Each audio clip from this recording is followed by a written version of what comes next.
Assalamualaikum warahmatullahi wabarakatuh. Perkenalkan, nama saya Rohmanuddin dengan NIM 215231130 dari kelas PBS 2D Fakultas Ekonomi dan Bisnis Islam. Saya akan membacakan storytelling tentang perjanjian Giyanti dan terbelahnya Pulau Jawa. Perjanjian Giyanti merupakan suatu peristiwa besar di masa silam. Perjanjian ini lahir sebuah kesepakatan segitiga politik antar Pakubuwono III, Pangeran Mangkubumi, dan Perserikatan Perusahaan Dagang Hindia Belanda atau VOC pada tanggal 13 Februari 1755. Nama Giyanti diambil dari lokasi penandatanganan perjanjian, yakni di Desa Janti. Pada pelafalan Belanda disebut Yanti, secara tertulis menjadi Giyanti. Tempat tersebut sekarang dikenal dengan Dukuh Kerten, Jatiharjo, Karanganyar, Jawa Tengah. Pada masa silam, perjanjian Giyanti dibuat dalam rangka meredam konflik yang telah terjadi berlarut-larut setelah perpindahan Keraton Kartosura ke Surakarta. Api dari peristiwa geger Pacinan ternyata belum mati tepat di sumbernya.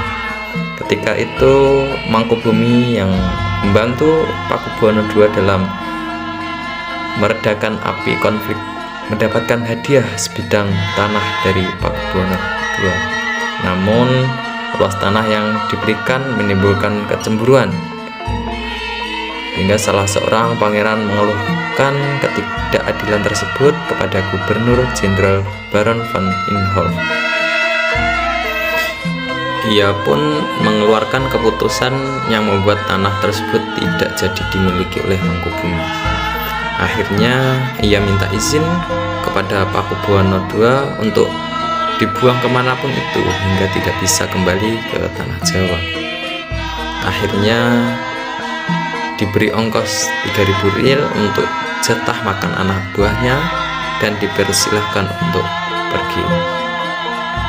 Sejak itulah pecah perang Mangkubumi, puluhan ribu prajurit company, prajurit Jawa tewas. Perlawanan ini mendorong Gubernur VOC untuk Jawa Utara, Nicholas Harting, mengambil alih. Untuk menyelamatkan daerah operasionalnya secara tertutup, Harting melakukan perundingan dengan Mangkubumi. Dengan adanya berkali-kali perundingan, akhirnya Harting bersepakat dengan keinginan Mangkubumi yang hendak menjadi penguasa tanah Jawa. Pada 23 September 1754, nota kesepahaman antara VOC dan Mangkubumi terlaksana. Kemudian disampaikan kepada Pakubuwono III, sang pengganti Pakubuwono II. Nota tersebut menyatakan bahwa Pangeran Mangkubumi mendapatkan wilayahnya.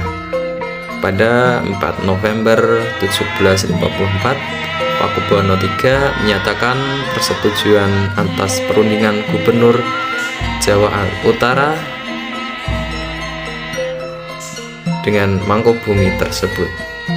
Surat pernyataan itu disampaikan oleh Pakubuwono III kepada Gubernur Jenderal VOC Jajokmusel yang ditandatangani di Desa Giyanti sebelah timur Surakarta. Penandatanganan ini menjadi pangkal terbelahnya Jawa hingga menjadi dua bagian, atau yang dikenal dengan istilah Palihan Nagari, sehingga menyebabkan awal mula naik tahtanya Mangkubumi di Yogyakarta sebagai Sri Sultan Hamengkubuwono I dengan gelar Senopati ing Naloga Sayyidin Panatagomo Khalifatullah. Sejak ditandatanganinya perjanjian tersebut pada tanggal 13 Februari 1755. Pada tanggal 15 Februari 1755 ada pertemuan untuk membagikan atribut-atribut keraton, antara lain keris, bahasa, kemudian tari. Keterbelahan masyarakat Jawa tidak terjadi seketika pasca perjanjian Giyanti. Proses pembagian wilayah dan aspek-aspek lain seperti bahasa mengalami proses panjang yang berjalan seiringnya waktu. Perjanjian Giyanti yang tidak merinci pembagian wilayah pada gilirannya menimbulkan rentetan-rentetan peristiwa, sehingga banyak wilayah tumpang tindih menjadi kecenderungannya adanya konflik antara kerajaan-kerajaan tersebut. Sementara pasca perjanjian Giyanti, Raden Mas Said atau Pangeran Sambernyawa yang dulu membantu Mangkubumi masih terus melakukan pemberontakan seperti halnya Mangkubumi. Ia pun menuntut hak sebagai penguasa wilayah tersebut. Pada Oktober 1755, Pangeran Sambernyawa berhasil mengalahkan satu kelompok VOC. Kemudian pada Februari 1756, ia juga hampir membakar keraton yang baru didirikan di Yogyakarta. Setelah perang bertahun-tahun, VOC akhirnya menyudahi dengan penandatanganan Perjanjian Salatiga pada 1757. Perjanjian ini membuat tanah Jawa kembali terbagi. Adanya kesepakatan Sambernyawa mendapatkan sebagian dari wilayah Kasunanan Surakarta yang dikenal sebagai Kadipaten Mangkunegara. Ia pun berjatah tahta dengan gelar Gusti Pangeran Adipati Arya Mangkunegara Lelong Jaya Misesa Senopati ing Alaga Satriya Raga Mataram ing Nagari Surakarta Adiningrat. Keterbelahan Jawa ini belum juga usai.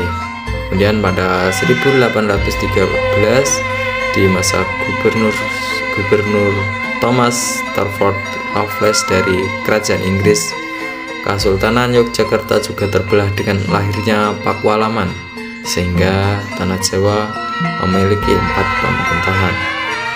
Masing-masing tumbuh dengan perbedaan model orientasi politik. Hal ini mengantarkan Jawa pada rupa yang beragam. Dinamika politik pada pertengahan 1940-an membuat masing-masing mengalami nasib yang berbeda. Hal ini berujung perbedaan status hingga hari ini. Di masa Republik Indonesia, Kesultanan Surakarta dan Kadipaten Mangkunegara menjadi situs cagar budaya, sementara Yogyakarta menjadi daerah istimewa. Sekian storytelling dari saya, kurang lebihnya mohon maaf. Wassalamualaikum warahmatullahi wabarakatuh.